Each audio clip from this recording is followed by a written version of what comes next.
आज यहाँ से देखेंगे जो हमारा डेली टारगेट है, इसका डे नंबर 18, ठीक है। 18 डेज है, तो इसको यहाँ से देखेंगे क्या आज आपको रीड करना है और क्या आपको पढ़ना है, ठीक है। तो टारगेट का जो डे 18 और आपका डेट है 30 अप्रैल, ठीक है। तो यहाँ से स्टार्ट करते हैं, टॉपिक को अपने देखते हैं। यहाँ से देखो पहले इंग्लिश का दिया हुआ है, राइट। एवरीडे टास्क, जो एवरीडे टारगेट होता है, इसमें आपका पहले इंग्लिश से दिया हुआ है, क्योंकि आपको जो हिंदी से अगर नहीं समझ आता है, राइट, तो आप इंग्लिश से देख सकते हो उसमें क्या टॉपिक यहाँ पर है, राइट। तो जो कुछ लोग इंग्लिश वाले भी हैं तो इंग्लिश से इसको फॉलो कर सकते हैं, ठीक है। तो हिंदी वाले को मैं यहाँ से टॉपिक स्टार्ट करता हूँ क्या है। इसका PDF भी टेलीग्राम पे आपको प्रोवाइड कर दूँगा, तो वहाँ पे भी आप डाउनलोड कर सकते हैं। देखो यहाँ से स्टार्ट है डेली का टारगेट हिंदी में, ठीक है। पहला टॉपिक हमारा यहाँ से है मुगल शासन, हिस्ट्री से, राइट। जो मुगल शासन है इसका अंतिम चरण, स्टार्टिंग का तो हम लोग मुगल शासन पढ़ चुके थे, ठीक है। इसका अंतिम शासन को मतलब जो अंतिम चरण है कौन है, लास्ट में इसका शासक कौन बना था अंतिम में, वो भी याद रखना है। उसकी क्या क्या यहाँ पर देखो, क्योंकि एक स्टार्टिंग का और एक अंतिम का, ये दोनों इंपॉर्टेंट हो जाते हैं, ठीक है। तो अंतिम चरण इसके जो मुगल शासन के थे वो आपको अच्छे से याद करने हैं, किस सन से किस सन तक था, ठीक है। और लास्ट में यहाँ पर जो यहाँ पर कौन सा राजा या क्रांतिकारी था, ठीक है। तो उसके बारे में भी आपको मुगल शासन के बारे में एक एक चीज़ लास्ट के बारे में पढ़नी है, ठीक है। अंतिम चरण लास्ट वाला, ये आप यहाँ से जो रेफरेंस बुक आप करेगा वहाँ से भी आप कवर कर सकते हो उसको, ठीक है। रेफरेंस बुक से या आप जो भी मटेरियल है नोट्स को वहाँ से इसको देख सकते हो, मुगल शासन को, जहाँ से आप मुगल शासन पढ़ा था वहाँ पे आपको हो गई है। बी नंबर है राज्य जल बंटवारा, ठीक है। जो हमारा अंतर्राज्यीय है, इंटर स्टेट जो आपका होता है, ठीक है।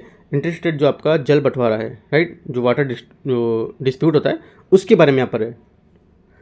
तो यहाँ पे देखो भारतीय राजनीति, ठीक है, भारतीय जो आपका इंडियन पॉलिटी है वहाँ से भी आपको ये देखना है, ठीक है। अंतर्राज्यीय आपका जल बंटवारे को पॉलिटी में जो आप देखेंगे इसका पूरा टॉपिक दिया है, ठीक है। कुछ यहाँ पे आर्टिकल भी इसमें न्यूज़ में आए थे, राइट। तो वो न्यूज़ में करंट से रिलेट करके आपको पढ़ना है। ये टॉपिक आपको करंट अफेयर्स में मिल जाएगा, जो विजन की करंट अफेयर्स की मैगजीन थी ना, उसमें टॉपिक आपको मिल जाएगा, अंतर्राज्यीय जल बंटवारा। या तो आप बेसिक टॉपिक है, ये बेसिक बुक है M लक्ष्मीकांत, वहाँ से भी अंतर्राज्यीय जल बंटवारे को पढ़ सकते हो, ठीक है। अगला देखते हैं C नंबर को, नदियाँ और उनकी सहायक नदियाँ। देखो मैंने कल भी बताया था, नदी और उनकी सहायक नदी के मानचित्रण के साथ दक्षिण भारत की नदियों को जल निकासी की प्रणाली बताना, ठीक है। यहाँ पर क्या, यहाँ पे दक्षिण भारत की बोल दिया इसमें, ठीक है। तो दक्षिण भारत में आपको जितनी भी नदियाँ हैं उसके बारे में सहायक कौन कौन सी नदियाँ हैं, ठीक है, किस साइड बहती हैं, किस साइड जाती हैं, तो वो चीज़ आपको यहाँ से पूरी पढ़नी, दक्षिण भारत की नदियों के बारे में भी, ठीक है। तो आपको यहाँ से जियोग्राफी का जो रहेगा वो कंप्लीट होगा, जितनी नदियाँ उत्तर और दक्षिण की वो कंप्लीट हो जाएंगी आपके यहाँ, ठीक है। तो जो बुक आपकी है, अगर जो भी बुक है वहाँ पे देखेंगे तो यहाँ से मिल जाएगा आपको सब टॉपिक, जितने भी बुक होंगी तो बेसिक टॉपिक है, तो ये सभी में आपको ये टॉपिक मिल जाएगा, नदियों और उनकी सहायक नदियाँ, ठीक है। तो NCERT से फॉलो कर सकते हैं, वहाँ भी मिल जाएगा।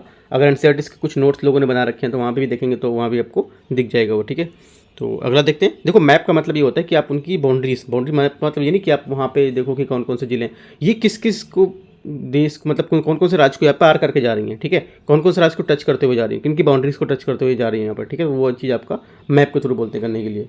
D नंबर है अंतर्राष्ट्रीय संगठन, जैसे ब्रिक्स इंपॉर्टेंट है, आसियान, सॉफ्टा, ठीक है, यूरोपीय संघ, राइट, आदि, ठीक है। इतने जो आपके अंतर्राष्ट्रीय संगठन है हमारे, राइट, जो हमारे इंटरनेशनल ऑर्गेनाइजेशन है उनके बारे में, जैसे ब्रिक्स है, आसियान है, सॉफ्टा, यूरोपीय संघ, ये क्या अभी न्यूज़ में थे, ठीक है, क्या थे ये न्यूज़ में थे, तो आपको यहाँ से ये पढ़ना है, राइट। तो D नंबर आपको यहाँ से ये टॉपिक कंप्लीट करना है, अंतर्राष्ट्रीय जो संगठन है इसके बारे में, ठीक है। अगला देखते हैं E नंबर टॉपिक को। E नंबर यहाँ से जैविक विशेषताओं, वितरण और संरक्षण के लिए भारतीय सरकार की पहल के साथ निम्नलिखित प्रजातियों का अध्ययन करना है। कौन कौन सी, देखो इसमें से जो आपका ग्रेट इंडियन बस्टर्ड है इसके बारे में, पर्पल हेरॉन है ये, बंगाल फ्लोरिकन है ये, ठीक है, जेरेडन कर्सन है ये, ब्लैक नेक्स्ट है ये, और क्रेन और बार हेडेड गूज है, ठीक है। तो पर्यावरण के जितने भी न्यूज़ में आ रहे हैं ये चीज़ आपको अगर किसी बुक या टॉपिक में नहीं मिलते हैं तो सीधे से इनको गूगल कर लेंगे एक एक टॉपिक को, मतलब जैसे कि इंडियन बस्टर्ड है ये तो नॉर्मली मिल जाएगा, ठीक है। पर्पल हेरॉन ये शायद किसी नोट्स में मिलेगा नहीं मिलेगा, तो आप एक सीधे से पर्पल हेरॉन लिख के और देख लीजिए क्यों न्यूज़ में आया है, क्या है इसके बारे में थोड़ा पढ़ेंगे तो काफ़ी चीज़ आपको मिल जाएगा। फ्लोरिकन देखो आप गूगल करके भी अगर जो चीज़ें नहीं मिले, जैसे आपको ये नहीं मिलता है, ठीक है, ब्लैक नेट ये तो मिल जाना चाहिए, 2-3 जैसे आपको नहीं मिलते हैं तो आप 7 से 8 मिनट में तीनों चीज़ों को पढ़ सकते हो गूगल करके, ठीक है। वहाँ से भी निकाल सकते हो पॉइंट जो इंपॉर्टेंट है, राइट, क्योंकि अभी चारों जो 5 हैं ये काफ़ी न्यूज़ में चल रहे थे और भी इनमें प्रजातियाँ पहले भी बता चुका हूँ, वो भी काफ़ी इंपॉर्टेंट है, ठीक है। तो ये सब आपको यहाँ से पढ़ना है। पर्यावरण से, पर्यावरण ज़्यादातर देखो आप करंट अफेयर्स को फॉलो कीजिए पर्यावरण में, वो आपको यहाँ से कवर कर देंगे चीज़ें, ठीक है। अगला देखते हैं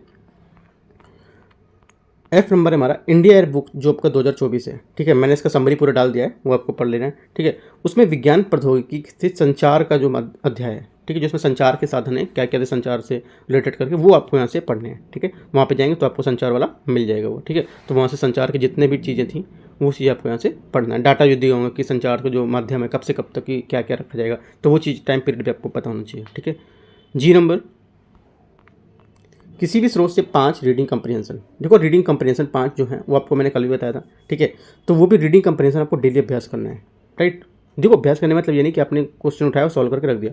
आपको एक चीज़ उसके बारे में पता होनी चाहिए, क्या की पॉइंट है, क्या हमारे पॉइंट यहाँ से गलत हो रहे हैं, क्या क्वेश्चन अगर गलत हो रहा है तो कहाँ गलत हो रहा है, और आपका सही हुआ तो कहाँ पे सही हुआ, किस चीज़ को सोच के आपका सही हुआ वो। ठीक है, तो दोनों चीज़ आपका रखना है। कंप्रीहेंशन सॉल्व करते समय आप 2 पेन को यूज करो, एक ग्रीन एक रेड। अगर आपको जो चीज़ सोच के आपका क्वेश्चन सही हुआ है तो वहाँ पे ग्रीन लगाओ कि मैंने ये सब सोच के मैंने क्वेश्चन को सही माना था। अगर वही क्वेश्चन सही माना था वही गलत होता है तो ग्रीन और रेड दोनों वहाँ पे लगाओ। ठीक है, तो वो चीज़ आपको समझ आएगा कि ये क्वेश्चन मैंने सही समझा था, बाद में मेरा क्वेश्चन गलत हुआ, वो चीज़ मुझे गलती नहीं करनी है। ठीक है, तो इस टाइप से आपको कंप्रीहेंशन सॉल्व करना है। राइट, तो यहाँ से आपका कंप्रीहेंशन भी सॉल्व हो जाएगा और जीएस जो सीसेट है उसका टॉपिक आप पे कवर होगा आपका। ठीक है, तो इस टाइप से देखो जितना मैंने आपका आज का टारगेट था वो मैंने आपको बताया, इस टाइप से आपको टारगेट पूरा करना है डेली का। अगर ये हो जाता है तो कुछ क्वेश्चन को अभ्यास करना है, प्रीवियस ईयर पेपर लगाना है। ठीक है, प्रीवियस ईयर पेपर आप सीसेट के लगा सकते हो, सीसेट का इंपॉर्टेंट रहता है क्योंकि क्वेश्चन जो होंगे कुछ क्वेश्चन रिपीट हो जाते हैं, जैसे कि अभी जैसे टाइम वर्क का क्वेश्चन है तो ये तो नहीं कि टाइम वर्क का कोई टॉपिक ही अलग हो जाएगा पूरा। ठीक है, तो टॉपिक लगभग वही होते हैं, क्वेश्चन जो पूछने का तरीका अलग हो जाता है। तो इस टाइप से आपको यहाँ से पढ़ना है। ठीक है, कोई डाउट रहता है आप नीचे कमेंट, टेलीग्राम चैनल में ऊपर लिंक दे चुका हूँ, वहाँ पे भी आप जुड़ सकते हैं। ठीक है, तो वहाँ पूछ सकते जो पूछना रहेगा आपको। Right, all the best, thank you.